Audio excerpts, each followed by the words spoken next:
Go, Kenny. Alright, let us begin. Chapter 2. Let me put down my paper. Give me a second. Actually, can we move down to private channel so I don't get yelled at for doing this? Sure, why not?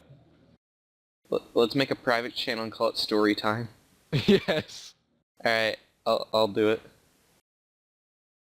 Channel switched.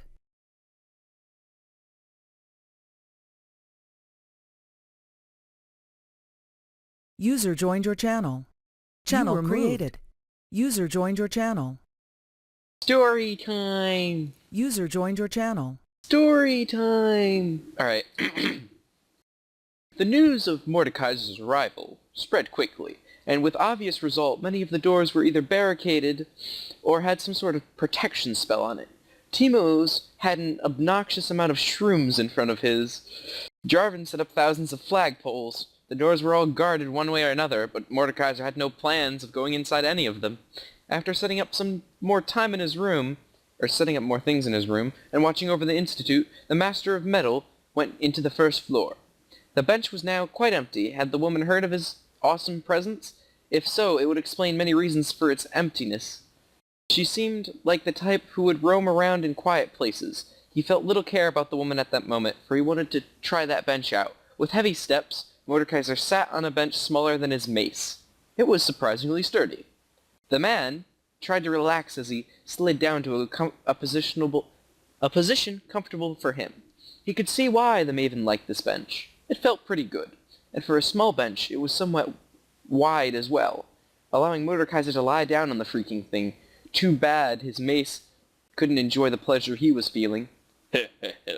I feel like picking this up and tossing it into my room, but then again, those pesky champions might start complaining. He felt a presence coming closer to the bench. At first, he disregarded it, but then he noticed that it was a familiar presence. Keeping a close eye on whoever decided to bother him, he pretended to sleep. The Master of Metal didn't need to sleep, though sometimes he did occasionally, so he was skilled in the arts of pretending. When the mysterious figure came to full light, Mordekaiser jerked his eyes open and attempted to scare whoever was in front of him. It was that woman again. No wonder she came at a surprised, strangely slow pace. Sighing, Mordekaiser sat up. The Maven of String kept herself from trembling before him. He was, after all, a commander of thousands of undead, and who knew when he would lash out against someone. Keeping her composure, she attempted to bring a smile on her face once more. She then did something daring, something that no other champion would decide to do, something befitting for a support that loved tranquility. She sat next to him. And since nearly every champion on the first floor was observing the situation, there was a wave of unheard gasps. Sona didn't know what she was doing at that moment, but she decided that was the only way to know the metallic monster a little more. Even Kha'Zix didn't make her tremble this much. Woman? Sona jumped a little when Mordekaiser talked to her. She turned to face him with that smile of hers before changing her instrument tones. The Maven then plucked some strings in hope of succeeding in communication.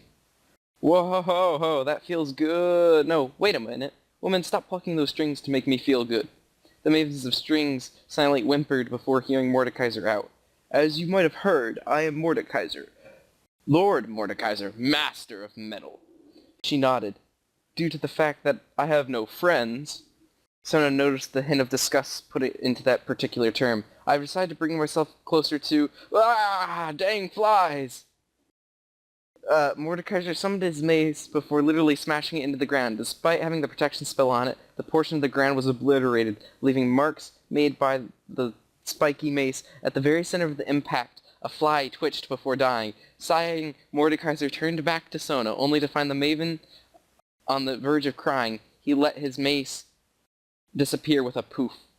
I've decided to bring myself closer to the other champions. Arrogance is something I find highly unappreciative, but you have shown little. Therefore, here's an invitation for dinner.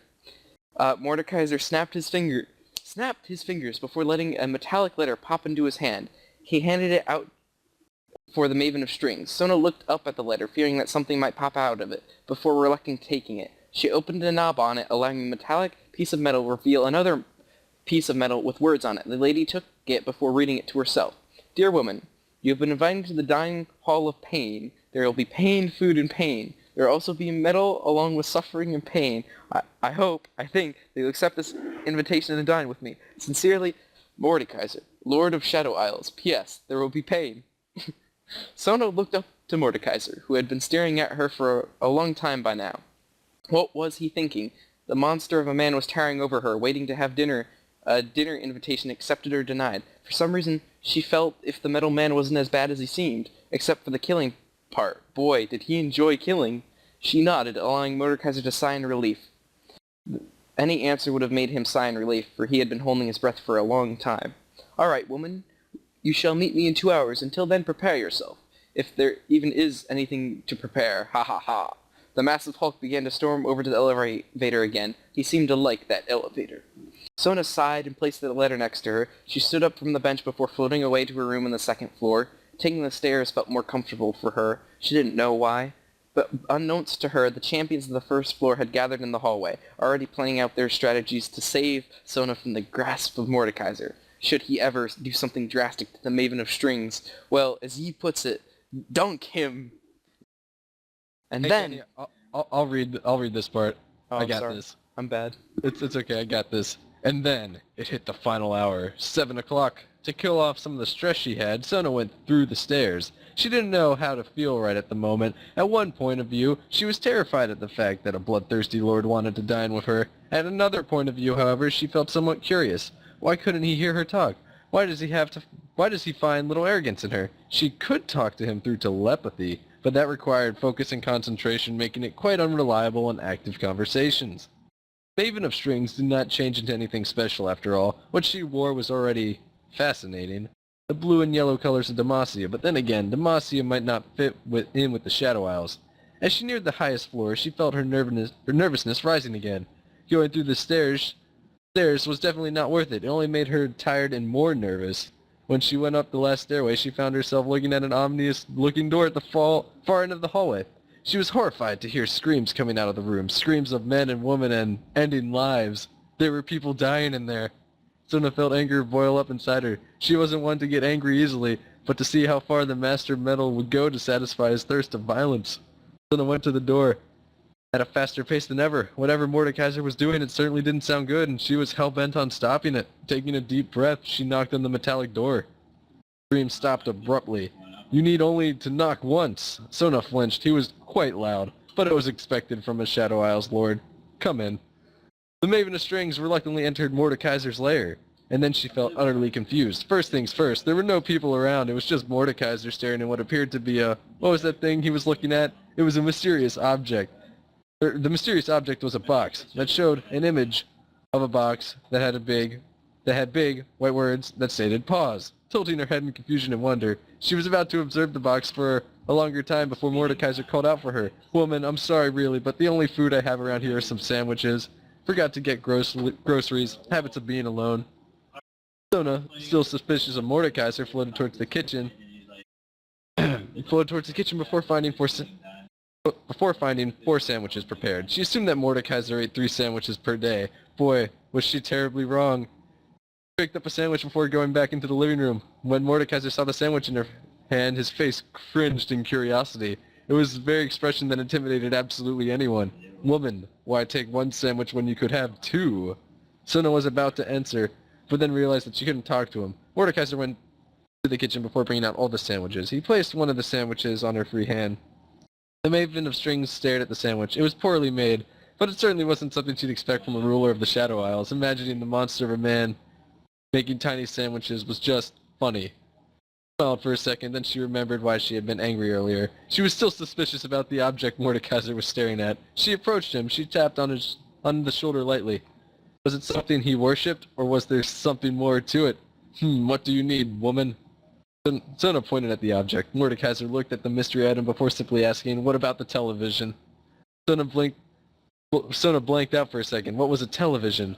What was up with the telly mixed with the vision? She tilted her head in confusion. Now that she thought about it, the Demacian men had a similar item in their group room, except it looked less sharper. Mordekaiser sighed before sitting down comfortably in front of his television. He pointed at the television before explaining, to sum things up, televisions allow anyone to go through these things called channels. Each channel has something to show, whether it be advertisements, entertainment shows, or dramas. For example, one channel might show comedy shows and comedy shows only. Channels could be diverse, but Sona tilted her head to the side, but Mordekaiser flashed something in front of Sona. Startled, she jumped a little before observing the object he showed her. It appeared to be a small device, with some wires connected to another device. I like to play games. Mordekaiser resumed his video game. He went back into an FPS game he'd been trying out, and so far it wasn't really that bad, it just lacked more metal. Video games, whoop, look at that guy fly. Video games are another form of entertainment, except video games in most cases let you do something to have fun. For example, right now, I'm on a rampage against these pathetic excuses of enemies. I don't care about the stories, but many video games have a plot behind them. Not that I care about plots.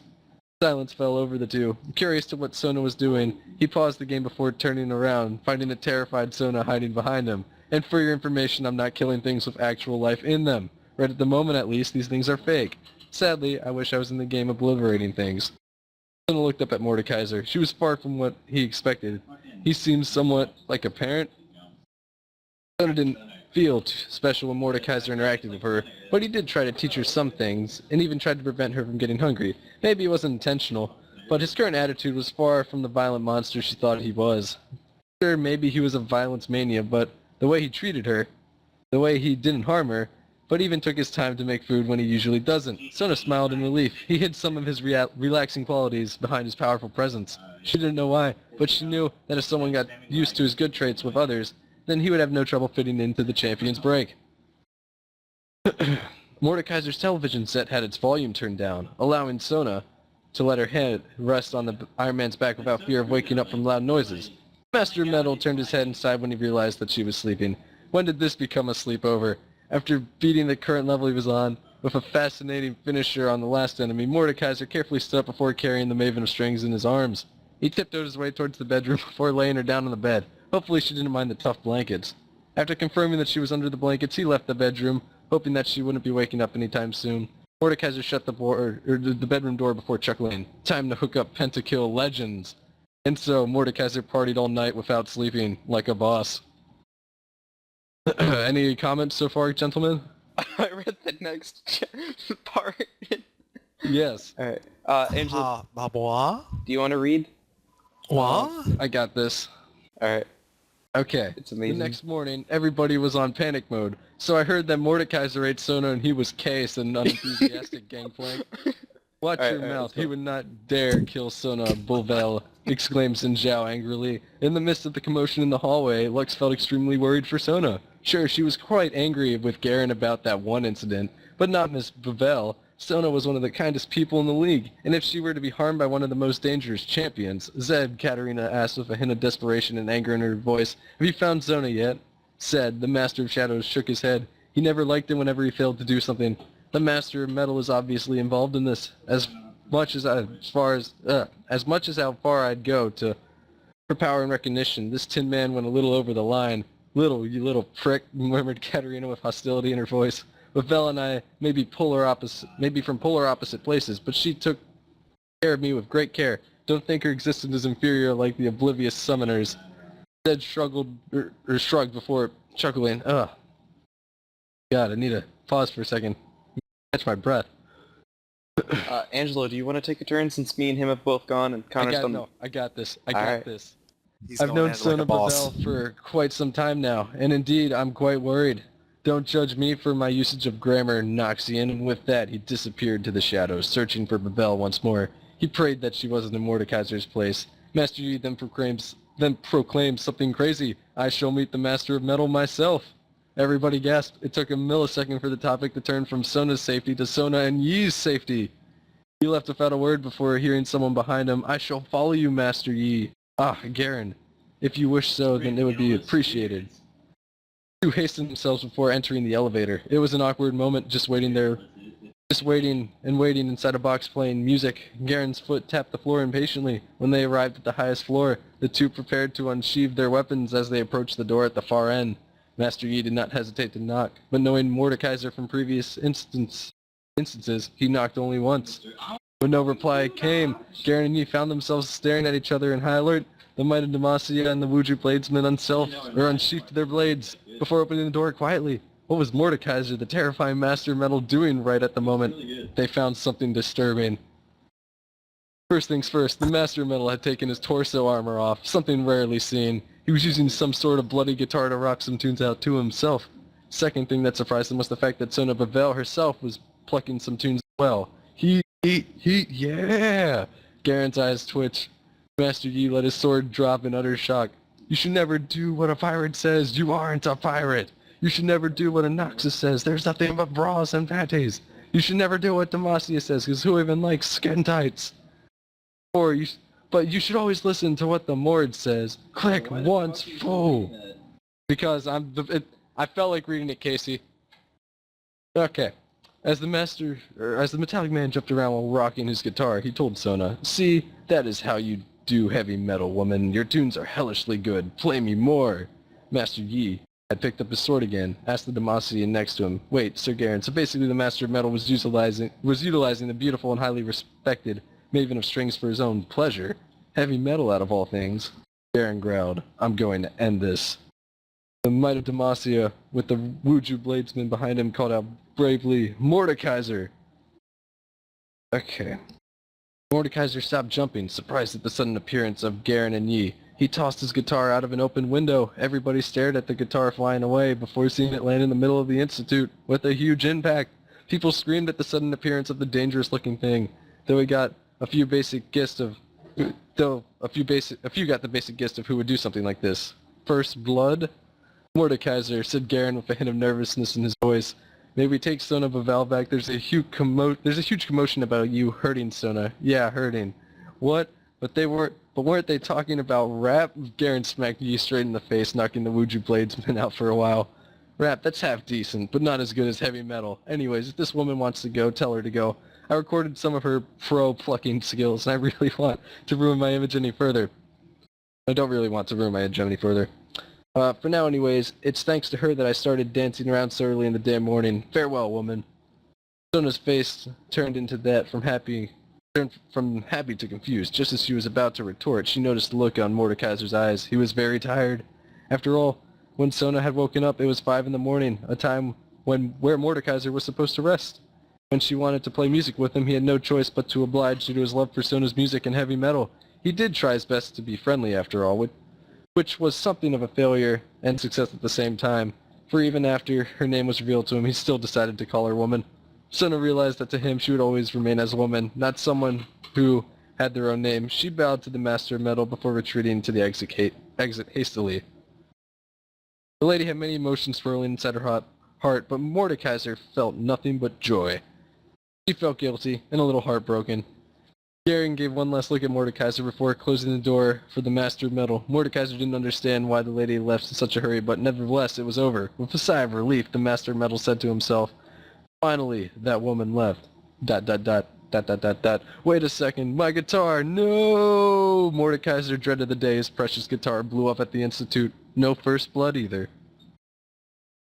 Alright, Angela, you want to read a chapter? Or are you going to keep going, Connor? God. What do you think, Oversoul? This is brilliant. This is hilarious.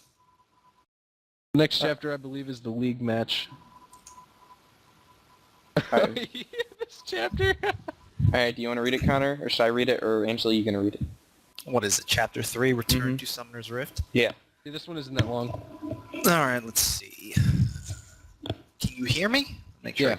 Well, Yeah. Alright. Mordekaiser felt his eyes open, letting him see the boring ceiling. Did he actually sleep? A pleasant surprise, considering how his recent performance with Sona took away his energy. Sleep seemed like a decent choice to regain his energy, and now that he did, it felt good. The Master of Metal yawned with a horrendously loud voice before turning over his blanket comfortably. Wait a second. His blanket? Mordekaiser never slept in his bedroom. It was just kind of there for him to lie down for a while. He couldn't stand sleeping in bed, so he slept on his deranged metallic sofa. So why was he? When Mordekaiser turned over, he found Mordekaiser.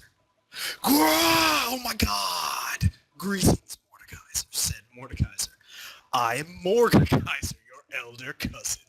Just when Mordekaiser was about to ask what he was even doing there, another familiar deep voice echoed behind him. Mordekaiser turned his head to see another Mordekaiser lying next to him. And I am Mordekaiser Jr., your one and only son. Oh yeah? Well, get off my bed, son! Both Mordekaisers screamed at the Junior, and even Mordekaiser found Mordekaiser Jr.'s presence to be strange. Do not fear, Mordekaiser. Mordekaiser got up from his bed, which the other Mordekaisers followed perfectly. The three found a naked Mordekaiser covered only by a silver towel. I, Super Mordekaiser, shall rid you of these clothes. Before Super Mordekaiser had a chance to do anything, he was attacked by the guitar of a half-naked Mordekaiser who at least wore pants. This Mordekaiser yelled, "Fool! Mordekaisers create more pain amongst people, and pain sustains us. Pentakill!" Just when Mordekaiser summoned his mace, which the other two next to him did the exact same thing, the ceiling was torn off by the enormous hand. Every Mordekaiser in the room looked with clear looks of awe and surprise. There was a giant Mordekaiser with some weird spikes sticking out of his crotch armor.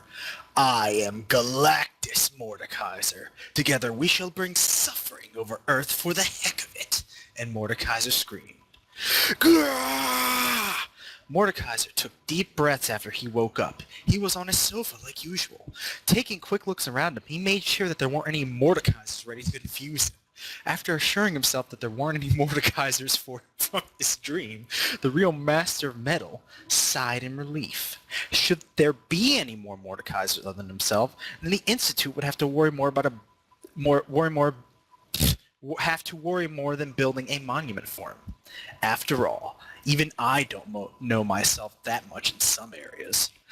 Shaking his head violently, Mordekaiser decided to wake up fully. Before his sleep, he had been informed by Mercedes that he would participate in a Summoner's Rift match. His summoner was apparently new to the League matches, but Mercedes told the Iron Man to go easy on the youngster. And Mordekaiser planned, or at least planned, on trying to follow what Mercedes requested of him. He did owe Mercedes a favor for some of the things he did for the Metallic Lord in the past.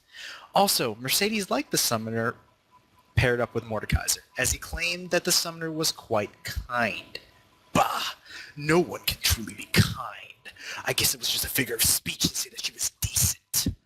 Mordekaiser checked the door on the wall of the living room, attempting to ignore the rays of light that plagued his demonic home. 1 o'clock, time to go.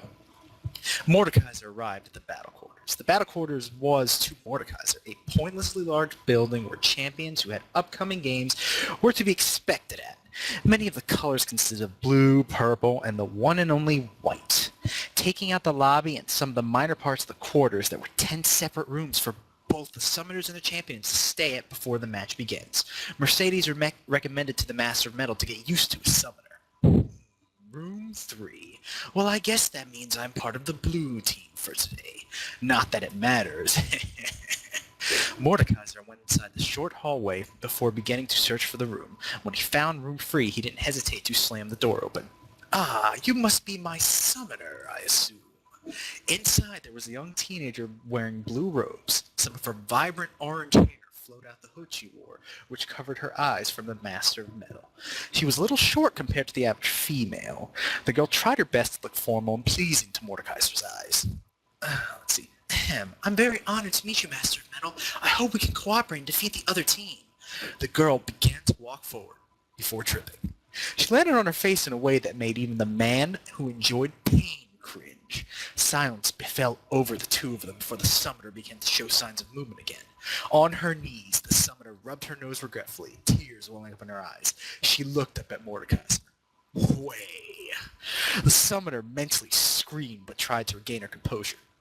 She already failed to keep a responsibly and respectable image. Standing up again, she held out her hand to Mordekaiser. The Master of Metal reluctantly shook her hand, giving her a weird look. When she let go, he didn't hesitate to let go either. The summoner took a few steps back before staying for a while. So, the girl flinched when Mordekaiser began to ask, "Are you asking for a death wish, or was it a failed attempt at suicide?"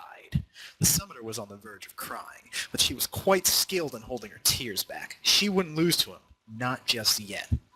I'm sorry for worrying you. No worries. I got my insurance ready in case you manage to kill me outside of the match. Silence. The two didn't talk for a while. The girl then mustered up the courage before she said, My name is Clementine. Margaret Clementine. Mordekaiser laughed with a terrifyingly loud voice before replying. Well then, cuckoo. Nice to meet you. I assume you know all of my abilities. Yes. And you know how to farm. Yes. Mordekaiser raised an Eyebrow. Something was wrong here. Sure, he was actually relieved that a shy summoner decided to summon him, but something felt really off right at that moment. And you know when to be suspicious for gangs. Yes. All right, said Mordekaiser. At least you think you have a basic idea of how to control me. I'll have to ask, what rank are you? According to information I gathered personally, summoners have ranks depending on experience. It doesn't matter if you lost that many of your games, if I'm here after all. So what are you anyways? Level 12? 15? 20? 7? Silence. Holy painful shit. I'm truly sorry. You better freaking be, because now I don't even have Ignite our exhaust. Ah! Somewhere in the Institute, Mercedes felt a chill run down her spine. Okay, Summoner. First things first, let me make some things clear. Despite how I look, I am not a tank. Tanks are the ones who get all the damage. Sure, I could play like a tank, but I don't want to feel like a punching bag, so whatever. Clementine, who was sitting on the floor before him, nodded. My passive allows me to harass enemies easily, because I'm just that awesome. If I use my abilities on any enemy, then I gain armor. Utilize this, and you'll dominate my lane easily. The young summoner meekly asked, but what if you're fighting people like Akali? She's going to be coming to the middle lane. Mordekaiser blankly stared at the summoner for a while, staring at the process. He then laughed in a very, very creepy manner. Listen, cuckoo, I mean Clementine. You're probably thinking, oh, she can go invisible. Better run when she does. But this is simply what Akali and her summoner wants you to think. Clementine's eyes widened in surprise. Clearly the reaction of a newbie. If you played your cards right, then you have killed her once, or the lane was evenly pushed. When I gain my ultimate skill, then it's time to kill her. After maxing out my passive's armor with Mace of Sades and Siphon of Destruction, using minions, wait until my Siphon gets off of cooldown. If she charges in, use my Mace of Spades. If she goes invisible, focus my Siphon on the middle of the invisibility radius. It's a win-win situation thanks to my armor. Since you have no Ignite, use my ultimate as a replacement. Remember to use it when she has less than 2 blocks of health, as I can't see how much health they have. Clementine nodded before bowing respectfully to the Master of Metal. Thank you. I will remember this tip. Remember, ward the rivers. Anyways, in the middle of the match, Akali will get stronger. At this point, you will have to be on constant alert for any junglers. Speaking of which, are there any junglers on the enemy team? There was none. Man, thank the Institute for making this set a draft pick instead of a normal draft pick. Anyways, since there's no jungle, just push. Just push? Yep, unless an enemy champion goes missing in action. But what if I make a mistake? What if I get you killed? Mordekaiser closed the distance between him and the summoner before growling. That won't be happening. Clementine felt a tear roll down her left cheek. There was no way this guy would show any mercy if she failed. When the Master of Metal saw the tear, he sighed before wiping it away with his gargantuan hand. Tears only make you look weak. Never cry, never die. Trust my power, summoner. Clementine blinked a few times before wiping away the rest of her tears. I doubt he knew about your level, but Mercedes recommended you to me for a very good reason. We will win this game, and both of us will share the same glory of epicness. That is, if you wish to give yours to me.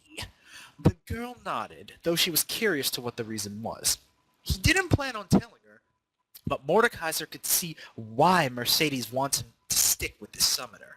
Sure, she had a terrible level, and she was crushingly meek, but there was one good attribute of hers. She was one of the few that will hear him out and try hard for him. After all, who else would summon Mordekaiser? Jesus? The Master of Metal had a feeling that he would enjoy this match more than he intended to. He also had a gut feeling that this girl wasn't as one-sided and boring as she currently looked. And not to mention, Mercedes was always right. And if he was right, then he really didn't need to worry about anything in the first place. A loud voice announced outside the room. Attention, all summoners and champions. Prepare for Summoner's Rift. It shall begin in 30 seconds. Mordekaiser grinned. Time to shred. So what do you think of that chapter? It's a good one. Yeah. Well, that was... Wow. Chapter 4. What do you think what champions do when you're like level 7 and select them? Cowering in fear.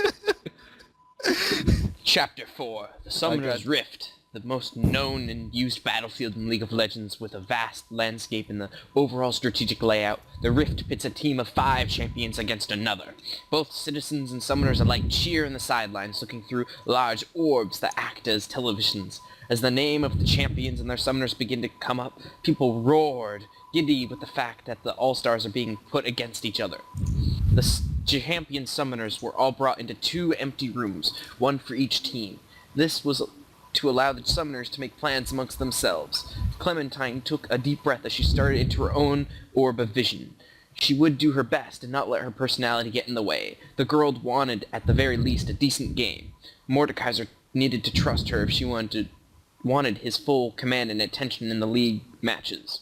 Mordekaiser's appearance brought a mixed reaction. On one hand, some of the audience went silent before questioning his presence. Others obviously cheered for him, unaware that he was absent from the league matches for 6 whole months. The Master of Metal cracked his neck before exercising his shoulders. His team consisted of Ash, Garen, Sona, and himself, and... Ash, whatever, and Hecarim? Mordekaiser froze when he saw the horsemen, who shared the same reaction. After moments of simply staring at each other, the 2 laughed before shaking each other's hands violently, like how all Shadow Isles people do. That makes no sense. Hecarim, how on Runeterra did you get here? I thought I'd never see you again, bud. Mordekaiser. I need a different voice. Mordekaiser. Whatever. Mordekaiser, I was about to ask the same thing. When they sent a messenger whom I punished for hugging my legs without permission, I came here looking for stuff to kill. Bah, you and I do share some interests after all. As the 2 laughed like madmen, Ash, the Frost Archer, shivered at the mere sight of Mordekaiser laughing. She was a princess of Freylor, a feared leader, and yet she felt afraid just by feeling the Master of Metal's presence. Taking a deep breath, she decided to focus on buying her items. The summoners and their champions had their minds linked together during the league matches, so quick communication was possible. Mordekaiser, what the... Oh, yes, and add a lord next to my name. What is it, summoner? Hecarim stifled, barely hiding his laughter as Mordekaiser grinned at the deadly horseman. As rulers and best friends from Shadow Isles, they really did share many interests. Lord Mordekaiser, for some sustained, I'd like to buy a rejuvenation bead and 5 health potions. Huh? But what about the... Oh yeah, there's no jungler. Heck, jungle's all yours. I'll help out clearing the wolves, though. Yeah, said Hecarim in a carefree fashion. Go, some more, okay? Mordekaiser followed exactly what his summoner told him to do. He, along with Garen, entered the blue team's jungle to help the Shadow of War claim his golem buff. The audience found it awkward to see the Might of Demacia standing next to 2 monstrous-looking beings in one bush. Garen felt sweat trickle down his skin as the Shadow Isles rulers continued to share some of their previous matches in the League of Legends. However, while they were bickering amongst themselves, the noble warrior found something suspicious. He unsheathed his sword, getting Mordekaiser's and Hecarim's attention. Invasion! Whispered Garen. The 2 Shadow Isles looked at each other before grinning. They fell silent, waiting for commands from their summoners. Currently, the other side team was consisted of Akali, Riven, Darius, Soraka, Pantheon. It was highly likely that Riven, Darius, and Akali were trying to invade Hecarim's jungle. However, all 3 of the blue team's champions knew the error of the invasion. The purple team's champion should have never invaded, especially when champions with sustain was in the blue team's jungle. Mordekaiser stayed close to the edge of the bush, ready to initiate the battle. Purple team's champions were running around attempting to find Hecarim and kill him. The Master of Metal grinned, realizing that these summoners were inexperienced in invading. He then prepared his siphon of destruction. When Riven, Darius, and Akali jumped up together, he cast the siphon without hesitation. Hecarim charged in with his rampage while Garen spun his way spun his way in with his iconic judgment skill. Caught by surprise, the purple team champions attempted to escape, knowing that it was a losing battle. Riven, however, having no useful ability to repel the champions right at that moment, was forced to retreat with a flash. Darius prepared his blades before he spun around, but his blow dealt no damage to Mordekaiser. When the Noxian warrior began to flee, Garen and Hecarim struck him at once, taking a chunk of his health off. The hand of Noxia eventually fled, limping on his way. Akali was nowhere to be seen. Laughing with glee, Mordekaiser felt giddy. Soon enough they would fall before him, and then he would start to slay his enemies, claiming their souls would satisfy his hunger for souls. Wait a minute, I'm getting a little too ahead of myself. Mordekaiser shook his hand to wake up his blissful vision. Shook his head, not hand. Eventually, after killing wolves, Hecarim got his golem buff. Mordekaiser left the jungle before heading back to the mid lane. Clementine had told him that Akali returned to her lane, which was something that made him smile. With a wide grin that could not be seen by anyone, the Master of Metal arrived at his lane. He planned on dominating the area. It had been a long time since he had fought in this lane, so there was bound to be some mistakes he and his summoner might make, but by judging by the invasion's outcome, he was certain that he would beat the pesky ninja in a duel. Akali tried to farm on minions. She wanted to get ahead of the metal monster to kill him early. However, every time she got too close, Mordekaiser would harass her with his Siphon of Destruction. Due to this, she was forced to use her ranged abilities to either hit her opponent or a minion. The process looped until she lost over half of her current health. Mordekaiser, on the other hand, had more than 3/4 of her health thanks to his passive ability, Iron Man. They would recall once in a while when the minions pushed far enough. When both of the champions gained their ultimate abilities, Akali charged in with Shadow Dance. She then used her Twilight Shroud, making her invisible. However, her plan backfired. Mordekaiser had picked up an Oracle elixir on his way, allowing him to see her in the shroud. He used his Siphon of Destruction on Akali before charging in with a Mace of Spades. When she began to run away, Mordekaiser telepathically asked his summoner, "Summoner, is there anyone missing in action?" No, there's no one." Mordekaiser grinned. It was true. It was time. Oh. The Master of Metal let out a roar. He cursed the ninja with one of the most feared ultimate skills in the League of Legends, Children of the Grave. Akali grasped as a painful plague went through her body, weakening her while strengthening Mordekaiser. She wanted to run, she wanted to escape, but her energy failed her. Just when she fell on her knees near her turret, Mordekaiser crackled maniacally as he jumped towards her. What was left was the lifeless corpse of his enemy in a bloody mace. "First blood," muttered Mordekaiser with a smile. Clementine, despite being happy for the first blood, stuttered. The metal man did love spreading pain. Mordekaiser used his new ghost pet to destroy the purple team's turret. No one stopped him, for they were too preoccupied with their own business. After all, with Hecarim roaming around in their jungle, the purple team couldn't stop being cautious. The Master of Metal recalled back to his base before buying some items that increased his ability power and lifesteal capabilities. When he arrived at his lane once more, however, he found a different opponent. An opponent that never came to his mind when he was in the mid lane. "My spirit is not lost," whispered Riven before she stepped away from her turret. Stop. Yeah, I was being So serious. I have to agree with Chaffee on that. That really did explain how to play Mordekaiser at the very basic level. the very It does. basic. That's how I figured out how to play him by reading this. Alright, who wants to read now? I'll take over. Can I read that? No. Oh yeah, go for it, Oversoul, if you want to. Awesome. All right. Let's see. Line break thing. Blah blah blah. Mordekaiser felt cautious. Found it. Mordekaiser felt cautious around the champion. He had never, and by never fought. What? Okay, there's definitely some grammatical errors with this, but Yeah, I'll keep there going. is. It's Yeah. he didn't have an editor when he actually wrote it. Yeah, by never fought or knew about her. The Master of Metal desperately needed to know what she was capable of. Summoner, this white-haired girl is already getting on my nerves, even though we didn't start fighting. What is she capable of? Riven? I know that she has a 3-hit combo that could knock you up in the air for a while. She also has a dash to her opponents that can stun them. Her ultimate skill reforges her broken blade and allows her to send use wind slash. She's a fighter and her stun could be very dangerous, especially to you, Lord Mordekaiser. Mordekaiser merely laughed at that last statement. A stun? By the time she stuns me, she'll have to start running because I'm a level higher than her. I see. I shall trust in your power. Clementine confused Mordekaiser in many aspects, and this trust of hers was one of them. Then again, this trust was something that he should utilize to teach her how to become good. Mordekaiser good. Still, the Master of Metal couldn't help but find himself intimidated by the champion in front of him. Not only did her summoner have Ignite and Flash, but Riven's abilities were tools that the Iron Man shouldn't take lightly. His words sent to the summoner were only for comfort. Previous experiences taught him that he should never take any champion without a serious mindset unless they're really stupid. Meanwhile, Riven was confused. The Metal Hulk, who was feared by nearly everyone in League of Legends, was standing deep in thought. He had stayed like this for a whole minute now. Was he trying to lure in by staying idle? She did not fear him, for a battle with a fighter like him would be honorable.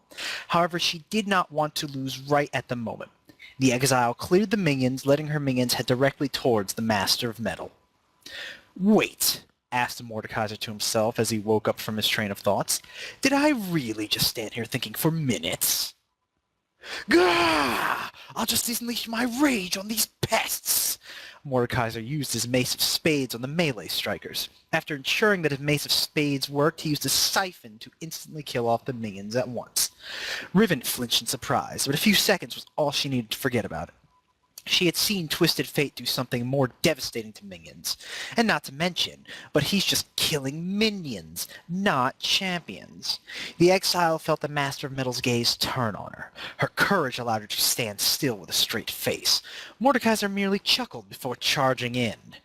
Riven dashed in before using her Kai Burst to stun Mordekaiser.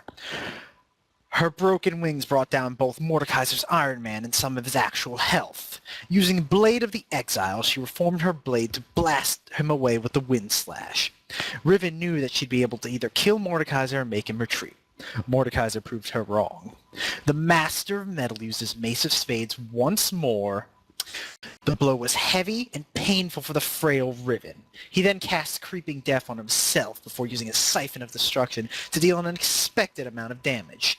The Exile felt pain spread throughout her entire body, but she still stood, ready to fight. With a little amount of health left, Mordekaiser knew that she was all his. Walking up to her, he cast Children of the Grave on the defeated champion, who became... Mordekaiser, your ultimate is still on cooldown. Why didn't you tell me earlier? Mordekaiser looked back at Riven, who began to retreat.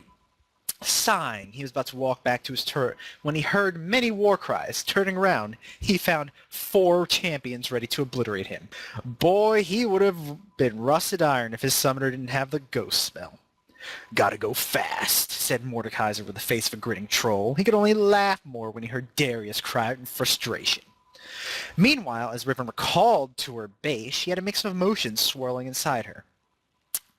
Unlike Garen, who was notorious when it came to surprise bush attacks, Mordekaiser had no need to stay inside a bush to have an advantage. The Master of Metal's title wasn't there for no reason. He truly was a master when it came to both close combat and utilizing metal. The shards from his Creeping Death left wounds on her arms, and his mace was just painful to the touch. And his siphon could pop out of nowhere. Literally.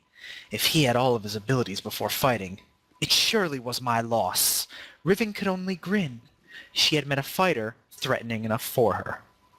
Mordekaiser literally ran for the kills. After claiming his home guard move really fast boost, the Metal Ruler of the Shadow Isles began joining every team fight. Hecarim's ganks in both the top and the bottom lane made him an indestructible pile of suffering and sustain. Ash's enchanted crystal arrow basically forced her stunned enemies to be cursed by Mordekaiser. Garen's damage output was insane, and Sona kept the team up without having to return to their base. The Master of Metal stayed in the middle of Summoner's Rift, waiting for this team to catch up. His teammates were all currently at the base buying items. Tapping his foot impatiently, he mumbled to himself, "Nowhere could they have gone. Then something went wrong. A summoner has been disconnected. What? Said Mordekaiser with a dark look. Why would Sona's summoner leave this match? A summoner has been disconnected. Huh? What the? A summoner has been disconnected. A summoner has been disconnected.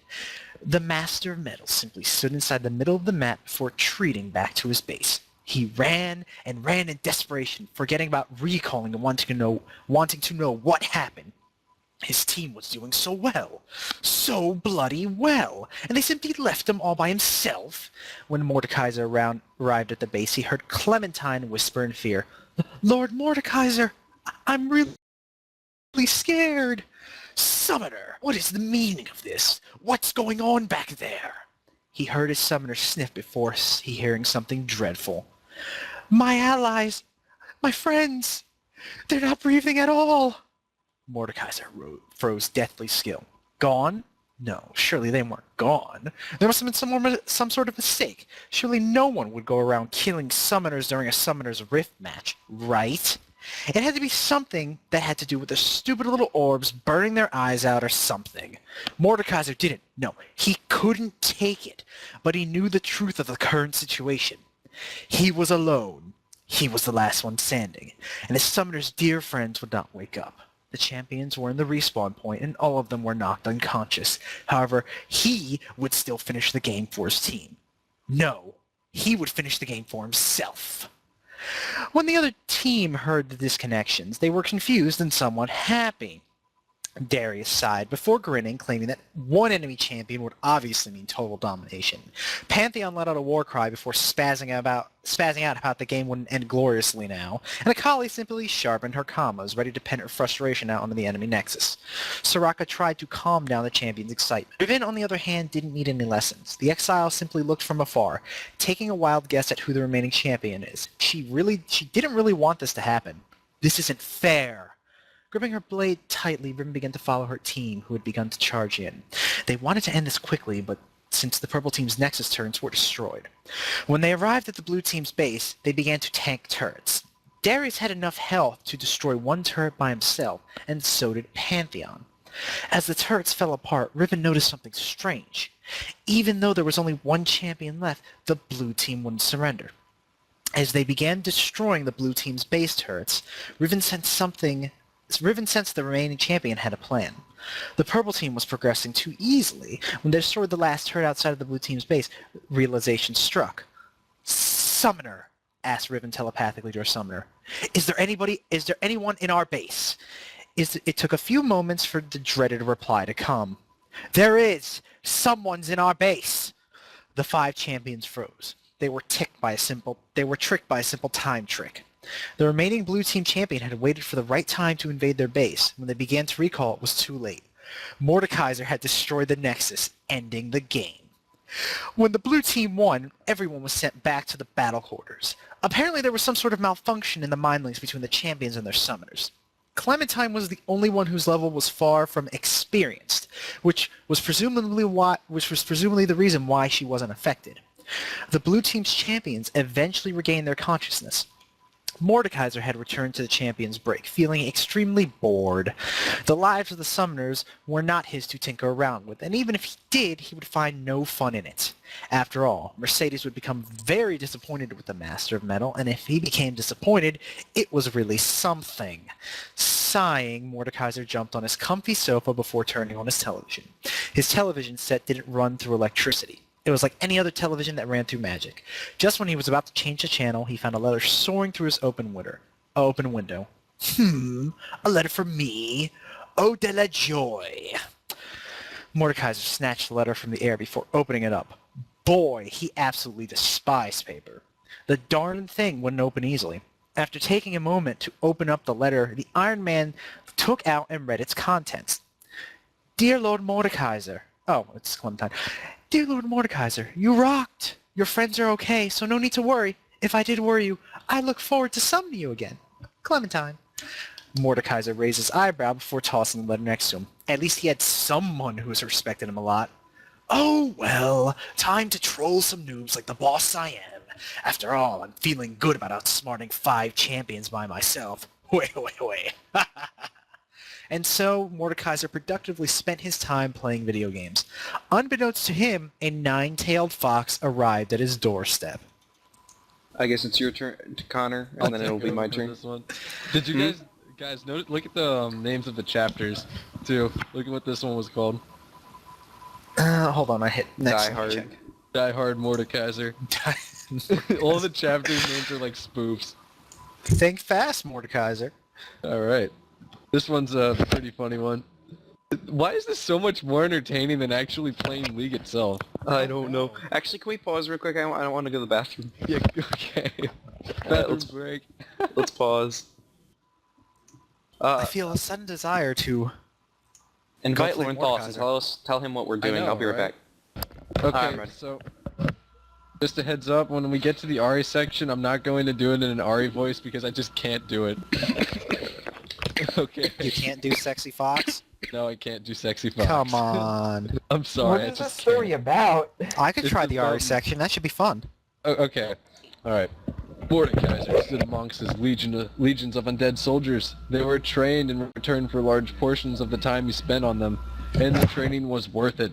A small amount of his soldiers were capable of destroying a large army. Impressive if someone asked how great his paramount army was. So after many battles, Mordekaiser had set his eyes on the largest and most powerful army he had seen yet. Determination in his eyes, he raised his mace before roaring a battle cry. Followed by many other battle cries that came from his troops, the Master of Metal charged at the enemy base before him. Paladins were powerful when it came to slaying the undead, but with the equipment his fighters had, Mordekaiser knew that the undead stood a chance against the Holy Knights. The Master of Metal clashed weapons with a Paladin captain, while the Iron Man's troops faced the Holy Warrior's army. Adrenaline rushed through Mordekaiser's body as he fought the captain. Unlike any other captain he had met, this knight was capable of blocking the Master of Metal's attacks and actually hurting him. This brought excitement to the Iron Man as he had desperately wanted a challenging fight. At one point of the battle, Mordekaiser jumped over the Paladin captain before doing a front flip. During the flip, he let his mace stick out from his body, smashing the Holy Knight in the process. Landing on his feet, the Iron Man knew the battle was over. However, it wasn't. When he saw the Paladin captain charge back Angela, at you're him, transmitting. Mordekaiser barely had the chance to save himself from a Pause a lethal minute. blow. Angela, you're transmitting. Is that really me? Yeah, Yeah. it's you. Yes. Damn, I didn't realize I was that loud. What was it? Just press the mute mic button, please. Yeah. Okay. Blocking a powerful slash sent by the Paladin's gargantuan sword, Mordekaiser could feel scratches at the side of his neck. He was kicked away from the powerful fighter. However, the Paladin knew better than to charge at the Master of Metal. The two knew that no one had an advantage in this battle. Mordekaiser smiled devilishly while the Paladin captain chuckled. It had been a long time since Mordekaiser was actually intimidated by an opponent.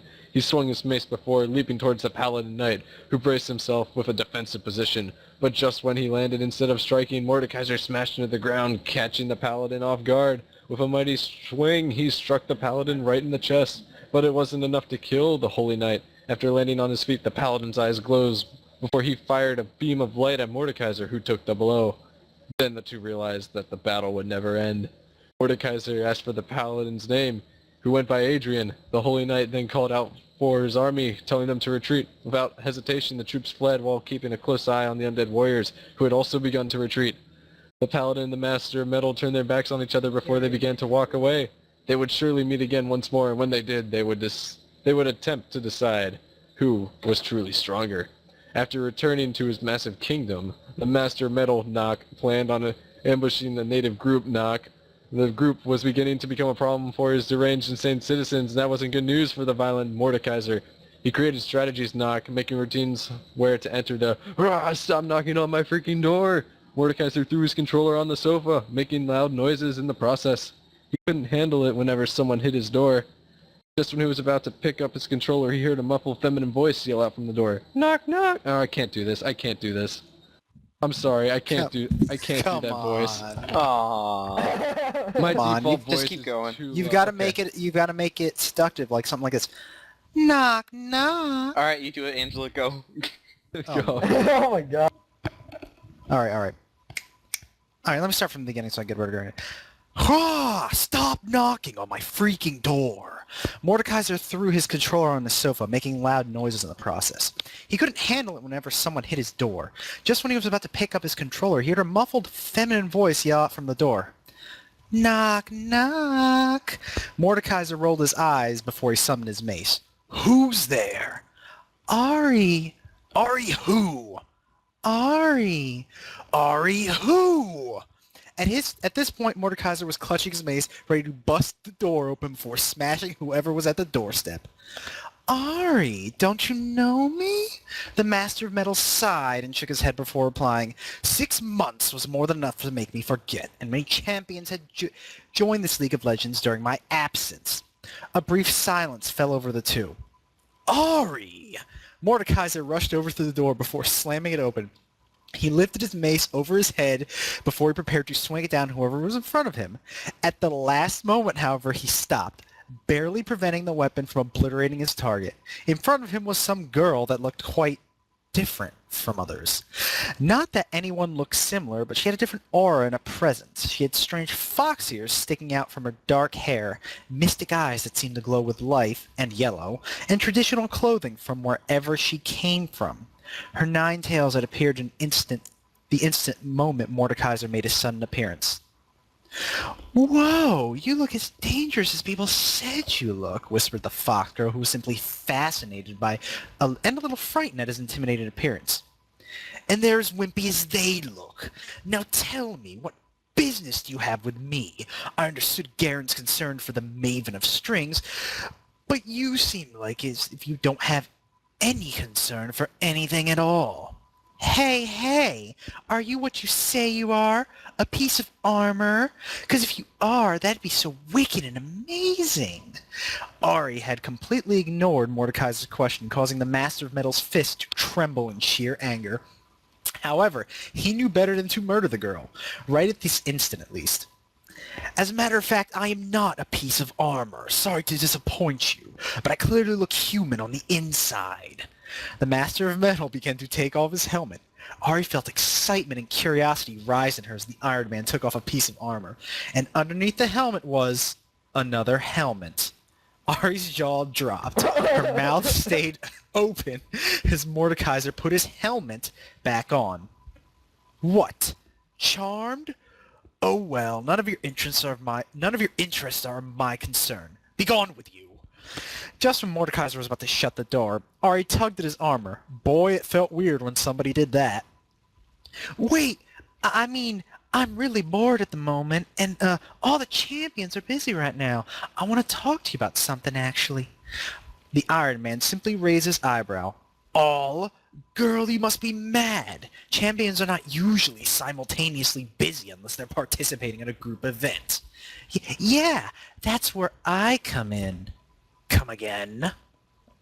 Mordekaiser smashed his mace onto the ground below him before crouching to face the fox girl at an equal height.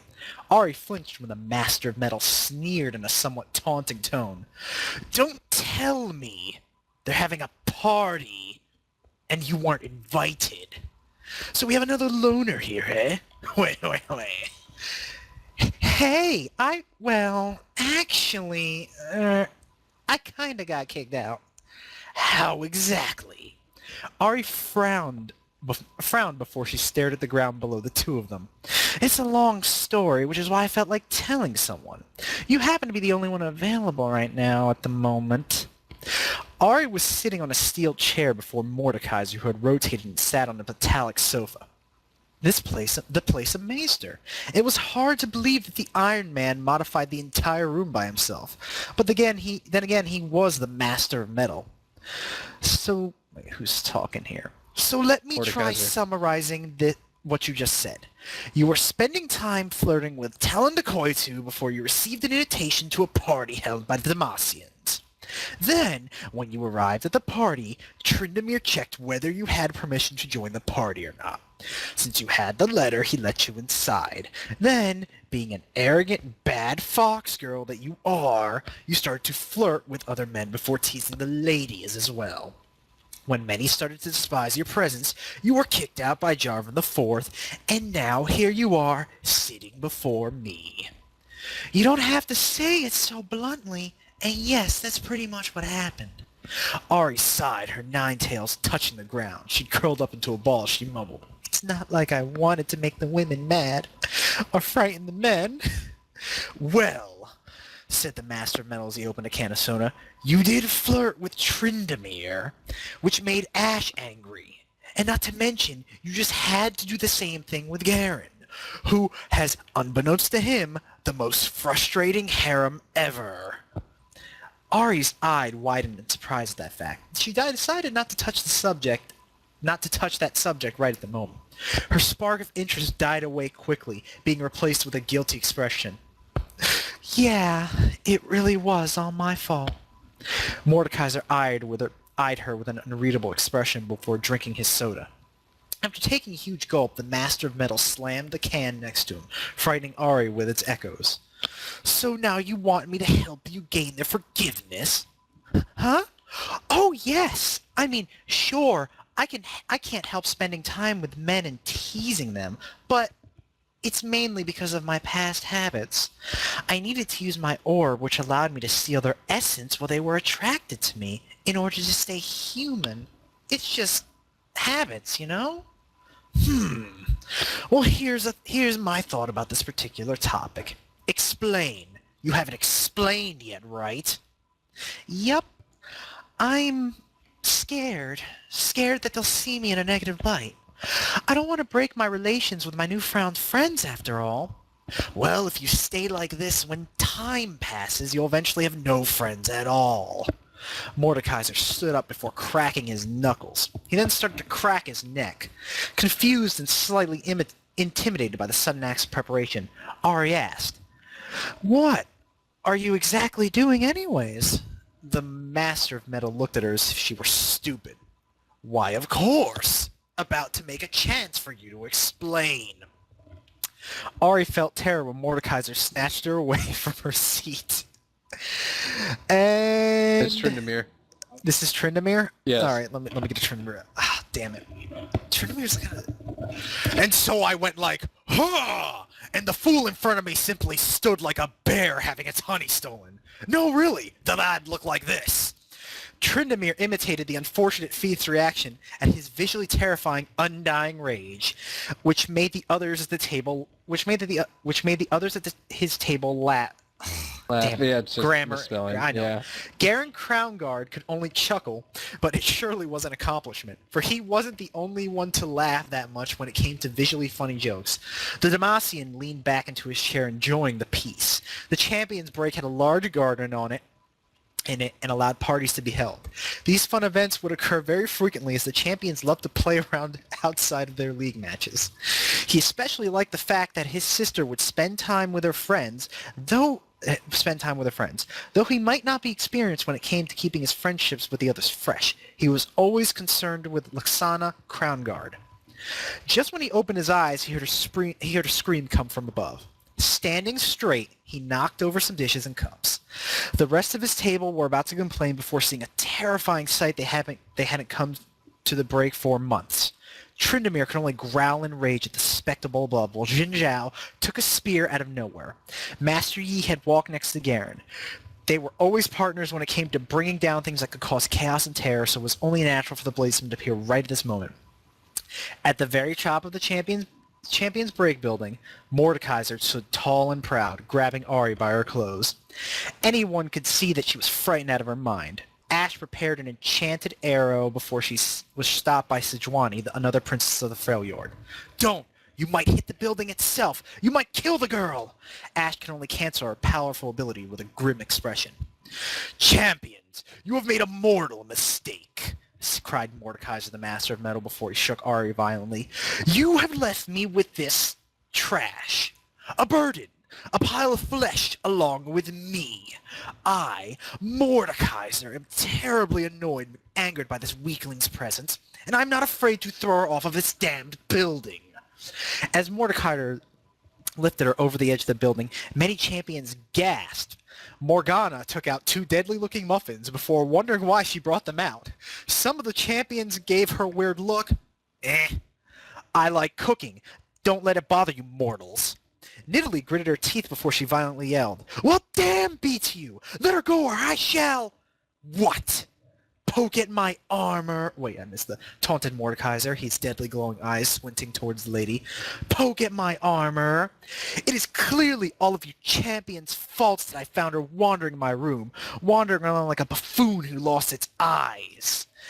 And it's clear that this punishment is inevitable. Hecarim screamed with joy. Will there be suffering? Everyone fell silent. Except for the denizens of the Shadow Isles, many seemed to be horrified by this question. Mordekaiser grinned before he nodded. There will be suffering. Lots of it. Though I'm pretty sure someone's going to catch her anyways. What a disappointment. Ari gave the Iron Man a pleading look. All she wanted was for some advice, and now she was on the verge of death. Her playful attitude had gone away at this point, for she was scared. Terribly scared. To think that all of this had happened in less than an hour. It frightened her. Mordekaiser, was it? I'm scared. Please spare me. I won't bother you again. I swear. Really? Sorry for asking you pointless things. I really shouldn't have. The Master of Metal turned his head, his eyes glazing into hers. And then she found something unexpected. His eyes had softened, and so had his grip on her. Don't worry, muttered the hulking metal man. My plans always work. Ari then realized why he was doing this in the first place. Just before she opened her mouth to say something, Mordekaiser let go. She was silent when her crash course began. Wind rushed past her body at dangerous speeds. She felt as if she was flying to her death. The fox girl, however, had small parts of her that relieved her. Though the time spent with each other was short, Ari had found something interesting about the Master of Metal.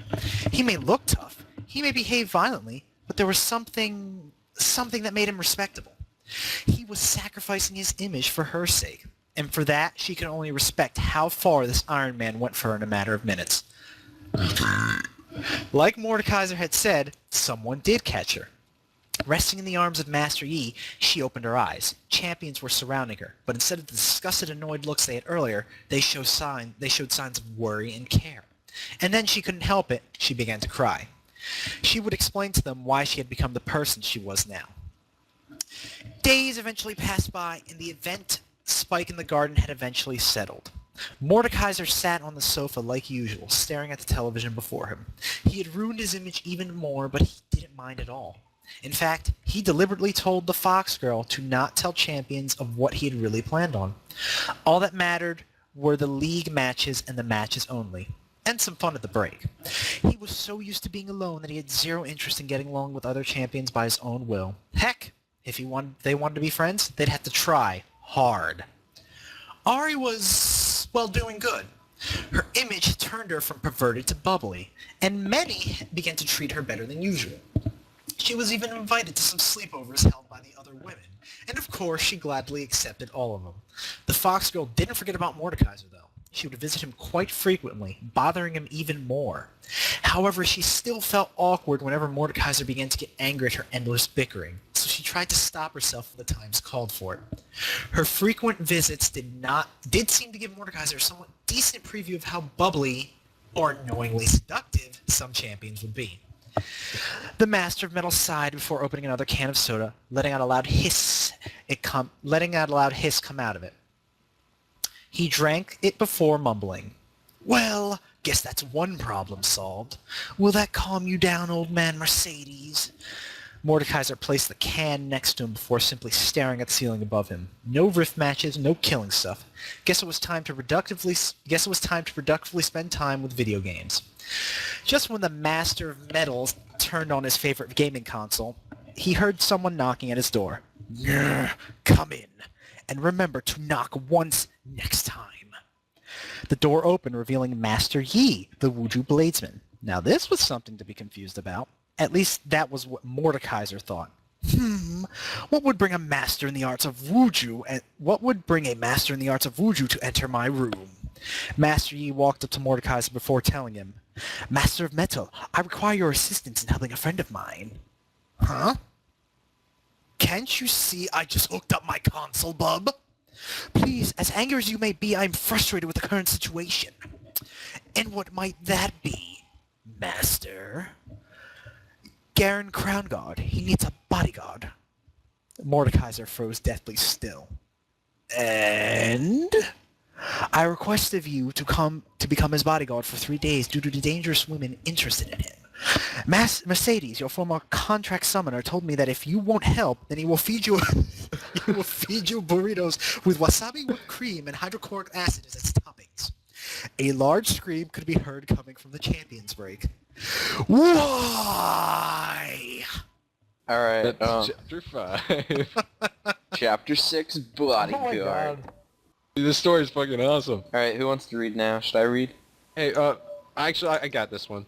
Alright. But do you guys want to know something funny regarding this? Hmm. The part where it was talking about sleepovers, this chapter came out surprisingly around the time where I posted my slumber party idea. Oh, Yeah, I was snap. thinking, I was like, wow, that's interesting. I wonder if that's where you got the He idea. probably got the idea from me. Oh, Connor. Bad Connor, did you see this? I forgot if I linked this to you. Kenny, did you see my quadra kill? Yes, I love this chapter. Alright, Chapter 6. Okay, let Chapter's me... great. Okay. I don't have to really do voices for anybody else in this one. Besides, I think, just Mord, actually. Contract summoners, they were different from normal summoners, and their task required their utmost dedication to supporting one champion for a set amount of time. These summoners would form contracts with champions so that they could be paired up with them in league matches. It was quite complex, but despite this, many summoners formed contracts due to their love for both the champions and their abilities in the League of Legends. In Mordekaiser's case, he used to have Mercedes as his contract summoner, but now that their contract was over, Mercedes and Mordekaiser didn't see each other that much, and not to mention, but the summoner had aged. Yes, his time spent with Mercedes was very fun and enjoyable. Not like this pile of mess I got caught in. Master Metal stood before Garen Crownguard, who was next to Master Yi. The three were inside the Demacian's dormitory. Mordekaiser couldn't help but eye one of the posters that a familiar Maven of Strings in a bikini. I don't get it. Wasn't he a Syscon, like, at a Demacia level? Garen, as you may know, I looked for people capable of guarding you during the Champions Break examination session, and I introduced you Mordekaiser. He shall be your bodyguard for 3 days, exactly the amount of time needed for the session to be finished. Garen, who was wearing a gray t-shirt and jeans, simply raised an eyebrow at this. Clearly he didn't understand why you wanted someone to guard him for a relatively tame job. Master Yi, I appreciate your concern, but why? I'm capable of bringing down trouble by myself, so I don't understand where your concerns are exactly coming from. Crown Guard, muttered Mordekaiser, who had no intentions of being forced to eat poisoned burritos. With my recent arrival, things have stirred up, if I put it simply. There's some complicated things that I've overheard, though I'm not telling you, or Yi. The Wuju Bladesman nodded calmly, stealing any hints of suspicious intentions. The Knight of Demacia put on a thinking pose, calmly contemplating on his bed. Alright, if you insist this much, then I shall take your offer. I needed some company anyways. Pretty lonely if you do an entire examination by yourself, don't you think? Ha ha ha! The Demacian laughed heartily. Mordekaiser blankly stared at him. Garen loves company. Silence. Bet I don't swing that way. Man, this bub might be more messed up than me. Building checkup. Bases, check. Benches, check. Flowers, needs more flowers. Swords, definitely more swords. Mordekaiser followed the might of Demacia with a bored expression. They were currently on the first floor, checking up on the main halls. Personal dorms were not to be checked, as the champions in them were to do their own managing. So far, no one suspicious had popped up yet, but there was something that really bothered Mordekaiser. The halls and lobbies were, strangely enough, very empty. And it always stayed that way. No matter how many times he enters the lobbies or the halls, they were either very little people or none at all. Very boring for a man who liked inflicting pain. Ground not damaged. Fountains needs more designs. In my opinion, Sona's room haven't checked up here yet. Mordekaiser nodded in agreement. Wait, the Maven's room, what about it? Huh? Garen turned to face the Master of Metal, who was giving him a weird look. Silence befell the two. Then the Demacian's face flushed in embarrassment, realizing that someone was with him in the examination session this time. Oh, nothing, it's just that, oh yeah. Sometimes there are plucked strings or hairs around her doorstep. See, just like this one. Garen picked something up. Indeed, it was a string. Though the Demacian mentioned Maven's room made Mordekaiser's curiosity literally explode. Are you sure? Asked Mordekaiser in a taunting voice.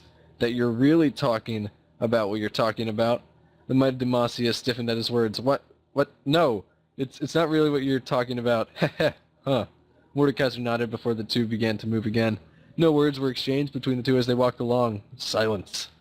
Okay, exclaimed Garen silently, surprising the Master Metal. I do have another reason. Oh ho. Thinking about going pimp guard with your crown guard tonight? That escalated quickly. Shut up. Anyways, Sona, she's... Mordekaiser crossed his arms, clearly amused at the knight's emotional attitude. He had known the Demacian to be a man who knew nothing about love, and it'd be fun to torture him revolving around the subject. After all, he always knew how to bring pain, lots of it. Sona, she's quite beautiful, you know?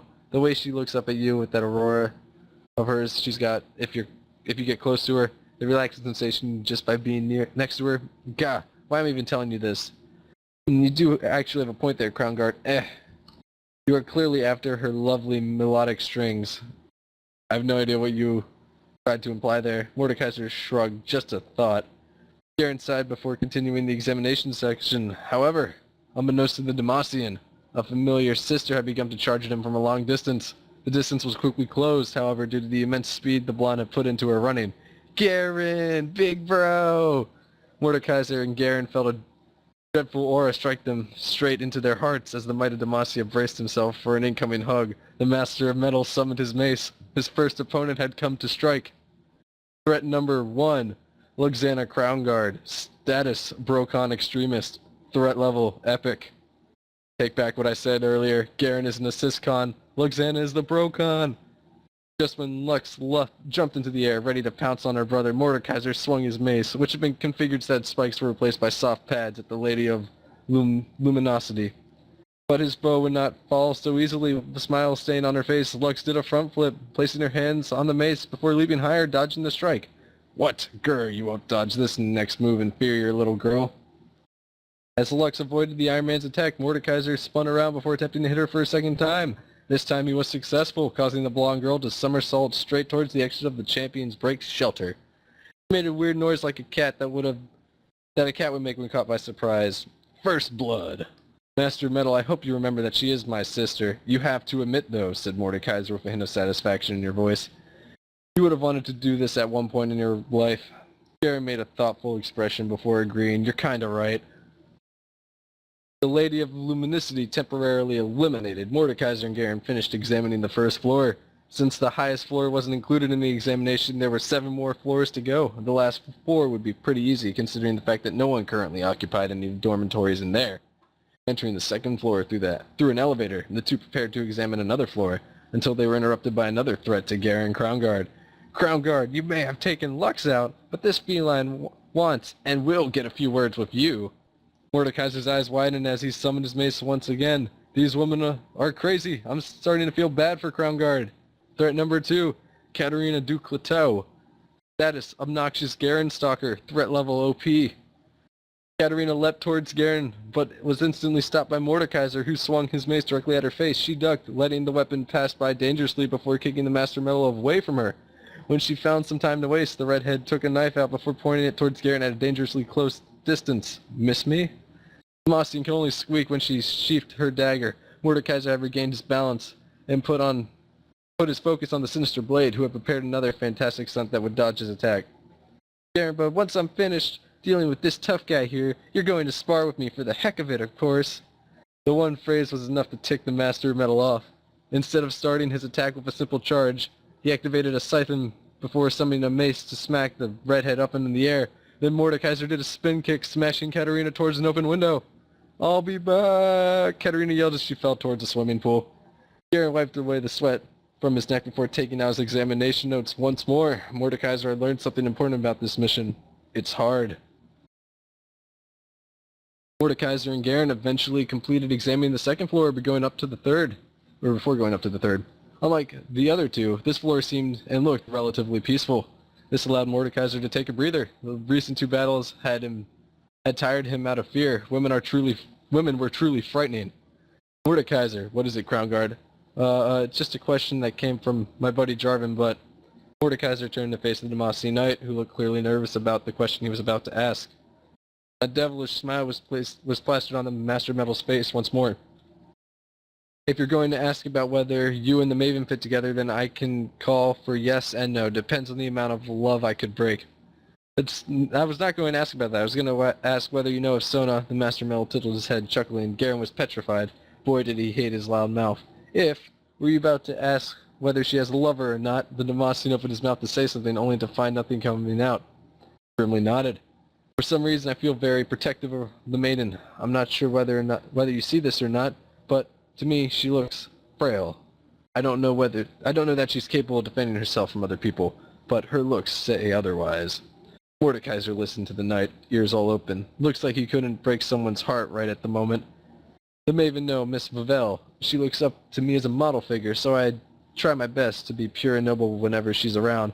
Not that I'm already trying to keep a good reputation, but she makes you feel the need to do good deeds. I find myself quite attached to her, as a friend of course. Yep, Master Metal nodded when Garen took out his examination notes. He's unaware of the fact that many women are after him. Whatever. I wonder what I'll make for dinner. The two eventually finished examining the third floor without any disturbances, leaving only one more dangerous level. When the door to the elevator opened, Mordekaiser felt many presences inside the lobby. Definitely not a good sign. Summoning his mace, he went out of the elevator first, Garen following behind him. While the Might of Demacia babbled on about what needed to be checked, the Master of Metal observed the lobby. Nothing in particular looked suspicious, but he needed to be careful, for he was sure that some of Garen's pursuers were here. And like magic, out came the first threat from the women's public restroom. Threat 3. Amelia LeBlanc. Status threat to many men. Threat level moderately high. Well. Looks like the Might of Demacia's here. Sometimes I wonder whether you peek into the women's room whenever you... What? Examining again. Oh, examine again. Okay. Sometimes I wonder whether you peek into the women's room. Oh, God. I need a breather real fast.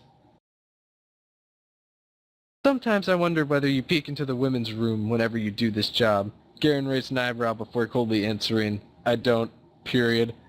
Can't take a joke, huh? Anyways, you, big guy, what was your name again? Mordekaiser felt something snap in his mind. He did not hesitate to swing his mace at her while he yelled, Mordekaiser! LeBlanc laughed as she took a step back, dodging the large weapon in the process. She was a little intimidated by this metal monster, but he did have a funny reaction. Oh, I'm sorry. I'm not going to bother you. I'll just bother Crownguard here for the fun. Just when she tried to walk past the Master of Metal, she felt an iron grip clench her shoulder tightly. Silently crying out in pain, she looked back at Mordekaiser, whose eyes were literally on fire at this point. Don't you dare. The woman attempted to smirk before nodding. She sighed in relief when the pain faded away from her shoulder. Looking back at Garen, she said to him, Crownguard, if you ever want any advice or rumors running amongst the Institute, just ask me. She giggled before walking back to her room. It was Mordekaiser's turn to sigh in relief, one step closer to freedom from poisoned burritos. But it wasn't time to get relaxed yet. Just when LeBlanc went back to her dormitory, a group of women burst out of another dorm, catching the Might of Demacia and the Master of Metal off guard. Garen murmured, his eyes wide in fear. Holy shit. Threat number 4, Syndra. Status poisoned by Aphrodite potion, thank the mad chemist. Threat level collected all 7 Dragon Balls. Threat number 5, Nami. Poisoned by Aphrodite potion, thank the mad chemist. Threat level, universe might implode. Threat 6, Kale. Status poisoned by Aphrodite potion, thank the mad chemist. Threat level, might break the 4th wall. Nami and Syndra were supposed to be from the 3rd floor, but apparently they were sleeping over at the Judicator's dorm, I think. How do you say that? I have no clue. Okay, whatever. They mistook Singe potions for sodas. Oh, look. Hold up. Judicator. Judicator, okay. Wait, did you not know how to pronounce Kale's, Judicator. I never really knew how to pronounce it right, because I never said it out loud. Oh, it's Alright, Kale let's the keep going. Judicator. Okay. Oh, look, the two cried in unison. The perfect man! Garen took out a battle baton ready to defend himself. He didn't really want to pass out from their attacks. Mordekaiser and the Demacian had no clue for why they were chasing after them, but they decided that defending themselves was more important. Syndra literally flashed towards the Might of Demacia before bear-hugging Garen. He could only guess for breath as the woman purred with pleasure. Mordekaiser plucked Sindra away before tossing her back into the room she came from, thank his expert accuracy. Next was Nami, who proved to be an extremely fast speed, who moved at an extremely fast speed thanks to her tides. She too hugged Garen, but this girl was more persistent. Just when Mordekaiser was about to grab her, she sent a bubble at the Iron Man, encasing and trapping him for a temporary time. Angered thoroughly, he forced himself out of the bubble, popping in the process before grabbing the mermaid. He then tossed her back into the dorm like a boss. The last threat was Kale. However, she was nowhere to be seen. Garen looked around, desperate to find her before warning Mordekaiser. Mordekaiser, I can't seem to find Kale. Kale had been hugging the Master Metal without a word. Mordekaiser ran around like a blind chicken, screaming like a woman. Crown Guard, get this thing off of me! Hold on, I'm trying! Kale's wings allowed her to expertly dodge Garen's grapples. It was interesting to note that she had said nothing so far, yet she lasted the longest. Finally, the might of Demacia managed to pry her off from the Iron Man, but he handled her with more care, bringing to her dormitory. He put her on her bed before leaving. He shut the door before facing Mordekaiser, who was panting for breath. They were both worn out, but they were certain the dangers were gone. The two chuckled before high-fiving each other. The battles were more than enough to make even the Master of Metal satisfied with surviving them. And then suddenly they heard loud noises heading towards them. Their expressions turned horrified. Garen and Mordekaiser dramatically turned their heads to see the most powerful threat. Final threat. Urgot. Status poisoned by Arrow's potion. Sue the mad chemist. Threat level God slaying poison burritos. Come here and give me some hugs, screamed the headsman's pride, his legs getting faster and faster as he approached the two. On that day, tragic screams echoed throughout the Champions break. Ari, who was in the cafeteria, dropped the cake she was eating on a table, pouting. That was my last slice, too. Eventually, Garen finished his examination of the building. The Demacian now knew that he should arm himself the next time he went. After all, he couldn't rely on the Master Metal all the time. Mordekaiser entered his dorm, which its door had been open when he arrived. He was too tired to notice this, however. Today, he learned that not only was Garen's life painful, but women in general could dominate many things when grouped up together. Love, God, it's quite overpowered, but then again, it's also a weakness depending on how you manage it. Mordekaiser sat on his sofa comfortably. He was about to close his eyes in peace when he noticed something sitting next to him. Turned around to face the object the Iron Man found, a present box. The Master of Metal picked up the large box before reading out a label that had been put next to the ribbon. To Lord Mordekaiser from Sona Bavel. I hope this will cheer you up from your harsh day. Mordekaiser chuckled at the emoticon drawn next to the Maven's message. This present supported his theory of Sona being cared and known to anyone, enough to even make him, a ruler of the Shadow Isles, wonder how she could bring happiness. He opened the box, finding burritos. Fresh burritos. Alright, just what I needed. Ha ha ha, I must thank the Maven later. Master of Metal happily dug in, happy with the taste. Unbeknownst to him, however, right behind the open door, Sona Bavel hid. She not brought her Etoile with her, so Mordekaiser could not sense her life-filled presence. The Maven smiled when she found a positive reaction come from the Master of Metal. She felt heat invade her cheeks, happy with her small yet somewhat useful deed. And Alright. Chapter 6. Chapter 7. Oh my god. Stop. The Urgot. Look at the next chapter name. Look at what's up next in the chapter section. Dr. Mordekaiser. Mordekaiser. Chapter 7. How long? Oh my gosh, this is a long chapter. This is a really long chapter. Oh. You guys want to play a league game? How many We can breaks? resume this tomorrow. Fine. I'm but up for the game. No. Let me try. You want Let's to see read how this long. one? Yeah, let me see how Alright. long it takes before my voice gives out. And then we'll do a league. And Yeah, then we'll let's do a league game. This I'll story hop on I Yeah, wanted to awesome. do a league game after after when I read chapter 3, but it was so much fun. I know, the story's awesome. This is the one I told you guys you should check out like a while ago. Alright, chapter 7, Dr. Mordekaiser! Exclamation point. Can you guys hear me? Yep. Yes. Clear? Yep. Clear? Yep. Awesome. Mordekaiser sat on a dead horse. Now before you ask how he killed the horse, mind you that he did not kill it. In fact, no one decided to directly kill it. Gravity did. What? That was funny. Okay, all right, I will stop. It had somehow invaded his dormitory. He would never know why or how, but it did infiltrate his dorm without a sound. The horse had the guts to walk in without any hesitation.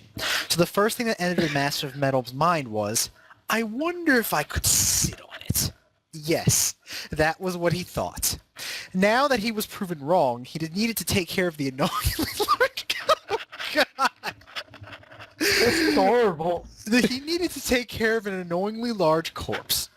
He needed to do it fast. After all, dead horses usually bring in flies, and he absolutely despises flies. Mordekaiser stood up from the corpse before leaving his dormitory. Utilizing the elevator he used all the time, he went to the first floor. The Master of Metal would need help picking this corpse up. It was an excessively heavy horse, so it was hard for even the Shadow Isles ruler to pick up. He knew exactly where to head to. Crown, okay, that's Garen. And that's why you're in my room. Yes, Crown Guard. Garen sighed. He was still intimidated by the Master of Metal, but the Summoner's Rift match and the examination session had brought them somewhat closer. Sitting on his comfy bed, the Might of Demacia blinked several times before standing up. Taking the horse to Bran, the Burning Vengeance, might sound like a good idea, but then again, Bran never opens his dormitory room for others, and for good reason.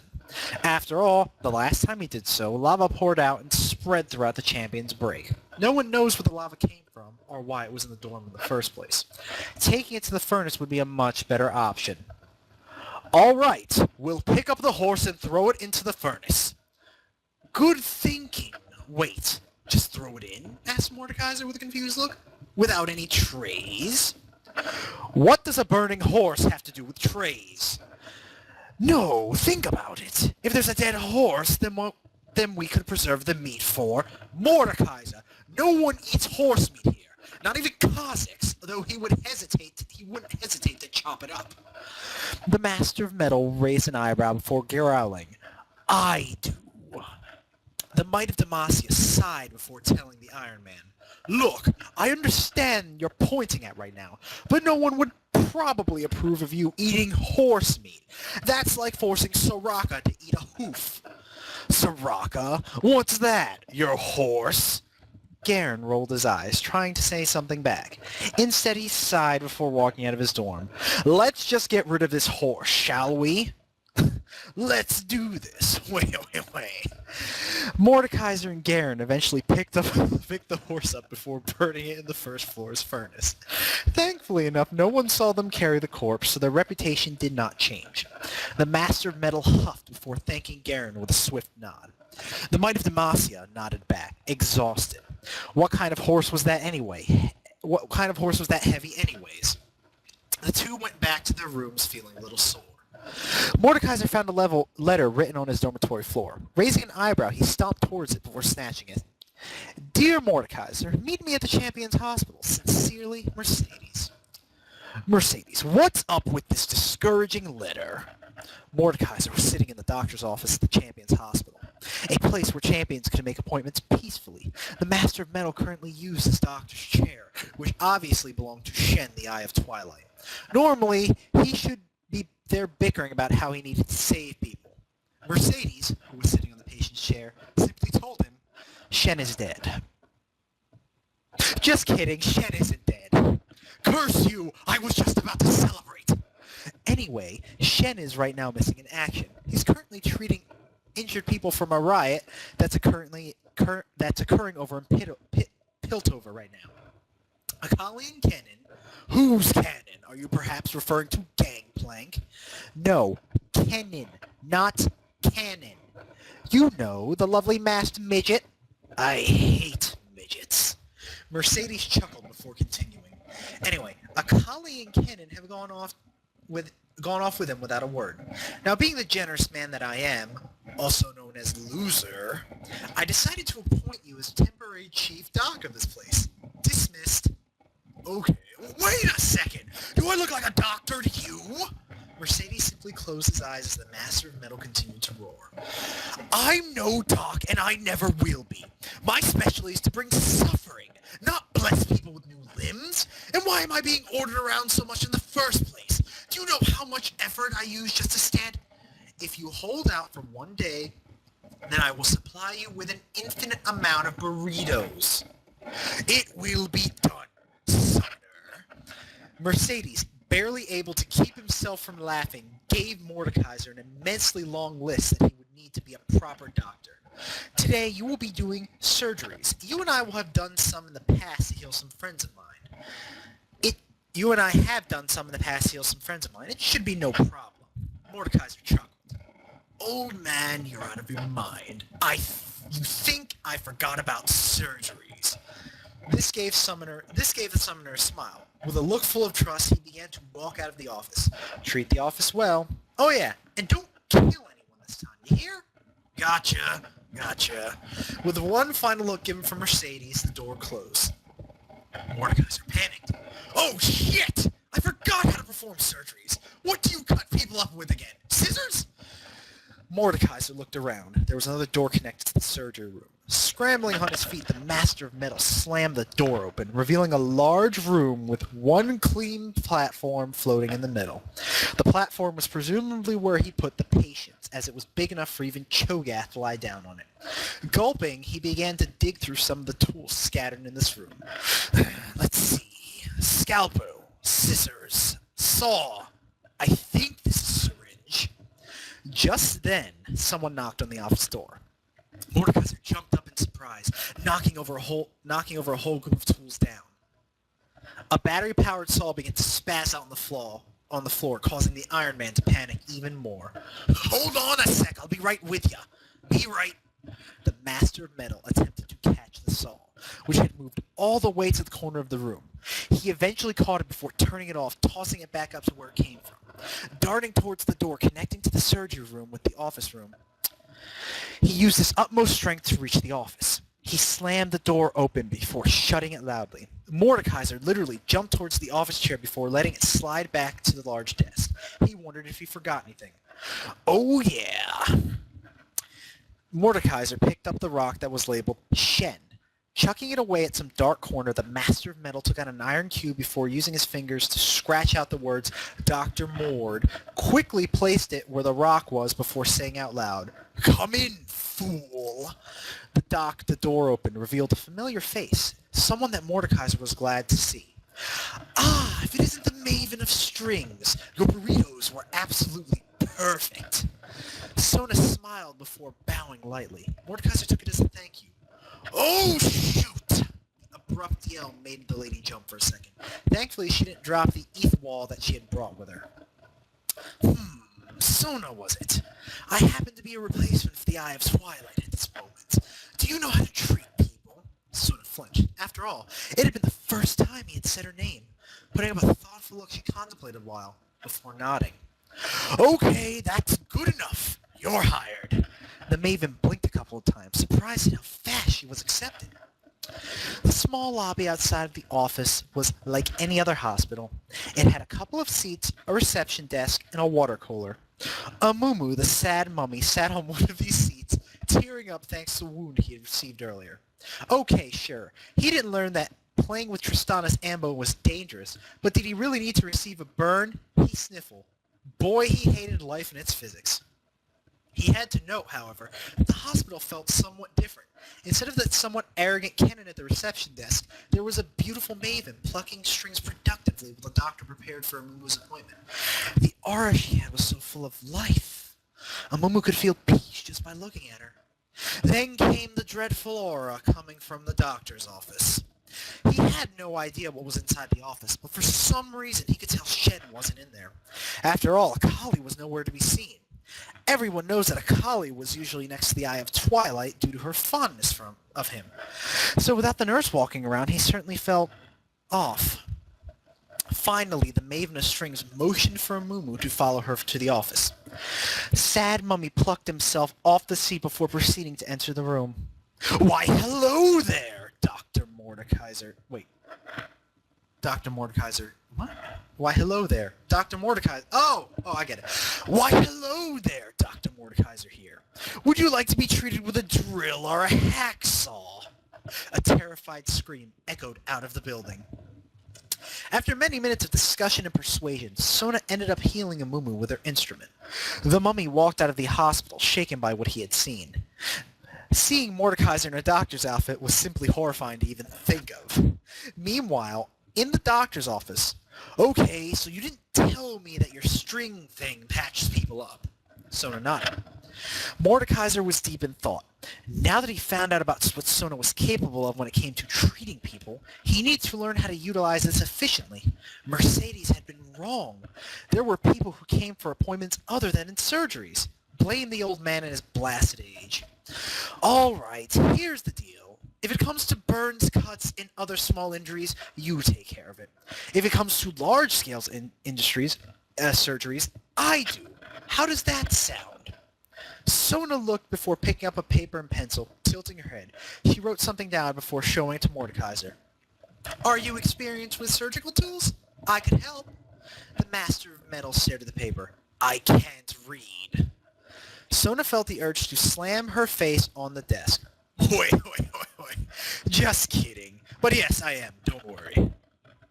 Right then, Mordekaiser stopped talking. Someone knocked on the door again. Rolling his eyes, he gave Sona a pleading look, who headed for the door. The maven opened to find an unfamiliar face. Yo! The pink-haired woman before her in a tight suit that covered up most of her body. She didn't... Oh, it's fucking Vi. Awesome. She didn't have her iconic gauntlets with her, but her finely toned muscles were somewhat visible even without her armor on. Her cocky expression and her confident air, and a tattoo on her cheek clearly stated who she was. So, said the Piltover enforcer with a grin. Is there any chance a big metal... Is there by any chance a big metal bub in here? If you're referring to me, I'm right here, punk. Hey, everyone loves Vi. Mordekaiser rolled his eyes before asking the girl, What do you want, enforcer?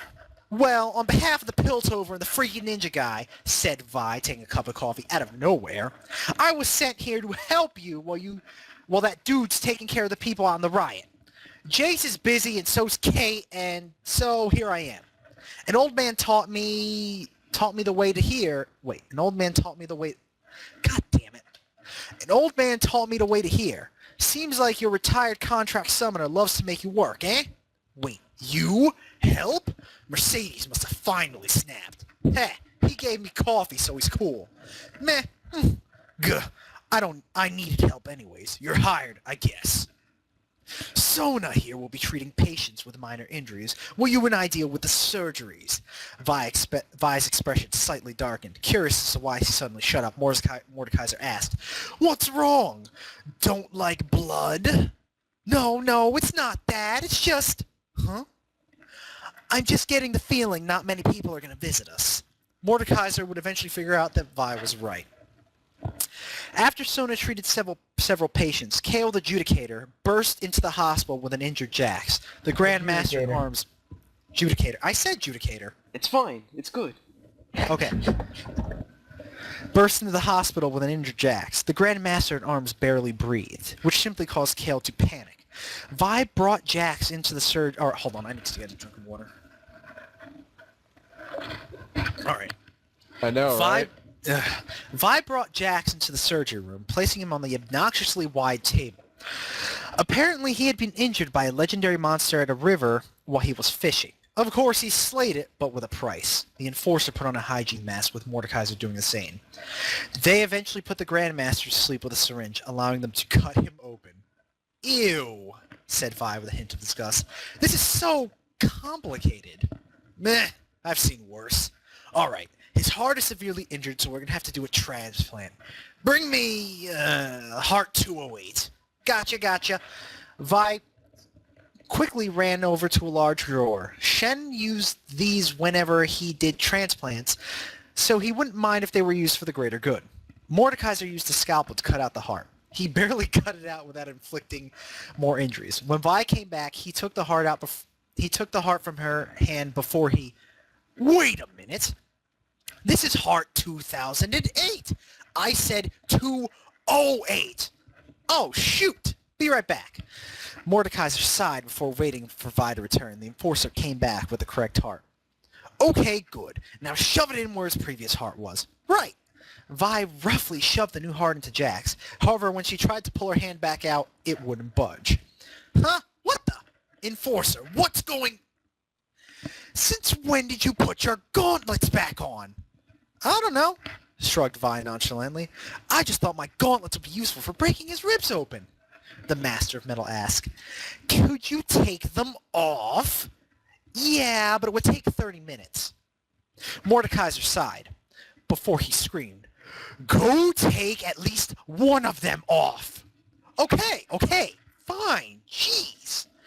Vi literally had to swing her hand out of Jax's chest before rubbing some of the blood off the glove.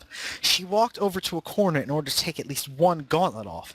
Meanwhile, Mordekaiser began to finish up the heart transplant. All he needed to do was kaboom! Mordekaiser accidentally shoved the scalpel deep into the new heart. Infuriated, the Master of Metal's eyes glowed. They headed for Vi, who simply rubbed her head in confusion and apology. Sorry about that. Oh man, I'm so screwed. Mordekaiser panicked. He'd been doing so well until some explosion came from Vi's gauntlet. He was about to lose Jax.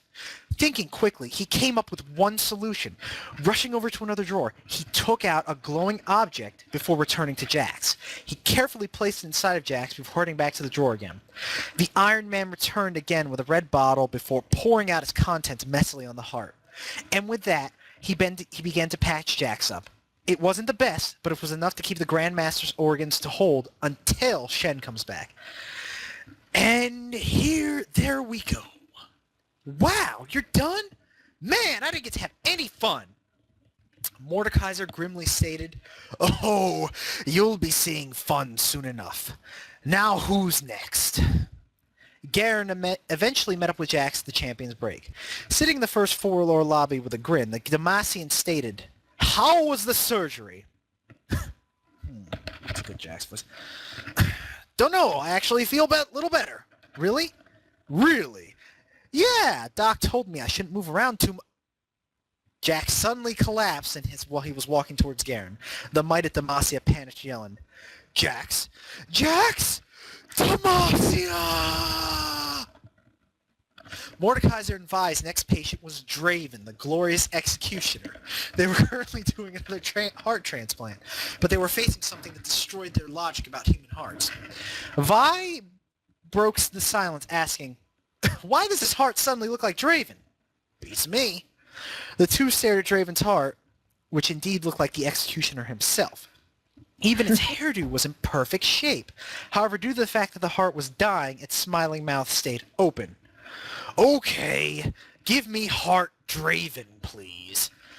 Vi went on and searched the drawer. Draven? Okay, I can't. Vi went on and searched through the drawers, looking for another heart identical to Draven's. When she found Draven's heart, however, she realized something disturbing. As she went back to Mordekaiser and the patient, she told the Iron Man, This heart looks nothing like Draven's. Madness. Mordekaiser took the heart away from Vi's hand. Indeed, it looked like a normal heart. Are you sure this was from Draven's drawer? Well, duh! I have eyes, bud! The Master of Metal fell into a long train of thoughts. After coming up with the best solution he could think of, he took out a scalpel. What exactly are you going to do with that? Carve a head out. Carve a head out. I think they meant carve out. I don't know, whatever. The two felt the air tension when I think he meant tense. The two felt the air tense when Mordekaiser began to carve an eye on the heart, only to find blood splurting everywhere. Gah! Stop! The blood! Stop the blood! No! Screamed Mordekaiser. Shove it in the trash can! Shove it in the trash can!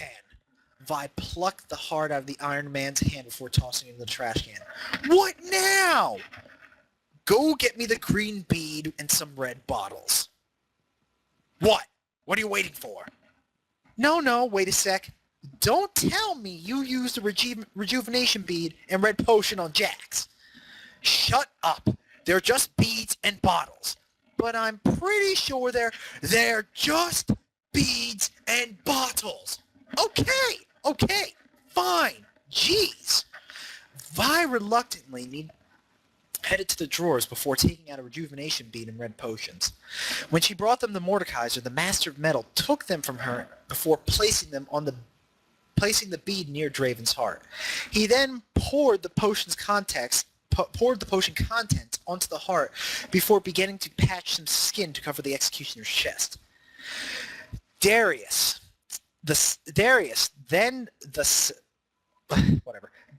sat in the second floor of the Champion's Break, sipping some coffee.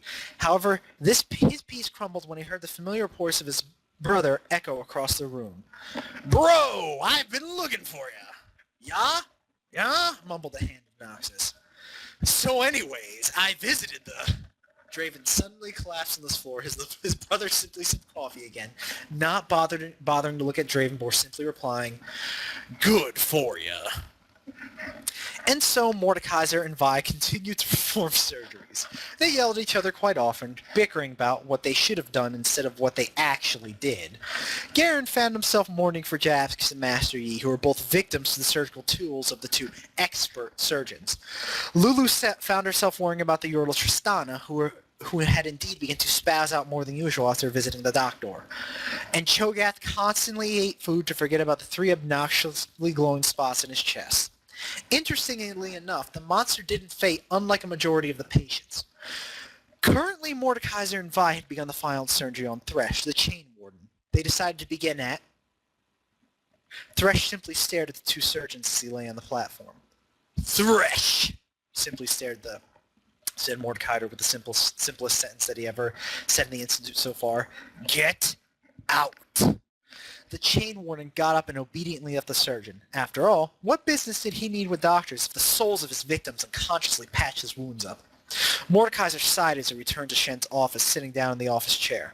He had been worn out through the sheer amount of people visiting him, and so was the Piltover Enforcer. She simply sat on the floor, panting for breath. "You know," after Vi catching her breath, "this ain't that fun." "No, it's absolutely no fun." Well, it was a little fun to me," claimed the Enforcer with a grin. Mordekaiser simply raised an eyebrow before he chuckled. Now that he thought about it, the antics he had with the girl were quite amusing, and Vi herself was quite interesting. She didn't seem to fear him due to the extreme confidence in herself, which was actually somewhat relieving for Mordekaiser. He could consider her as a decent partner. Decent partner. That itself is an accomplishment, mind you. Meh. At least your presence still spiced things up. Vi heard her cell phone ring due to the fact that it was made from Vi heard her cell phone ring. Due to the fact it was made from the steampunk city-state Zaun, it was slightly loud even for Mordekaiser. Taking the call, she answered the phone. "Vi here, what you need?" "Yeah? Okay, alright." She hung up the phone, allowing Mordekaiser to ask, "Who was it?" "Jace, a friend of mine, told me that Ninja Boys arrived at the Institute." Finally.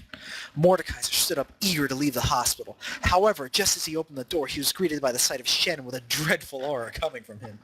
The Master of Metal and the Piltover Enforcer felt the sweat trickle down their necks. "What is the meaning of this?" asked the Eye of Twilight. Wait, he said that in What is the meaning of this? Asked the Eye of Twilight in a monotone tone. Mordekaiser stood up straight before telling Shen.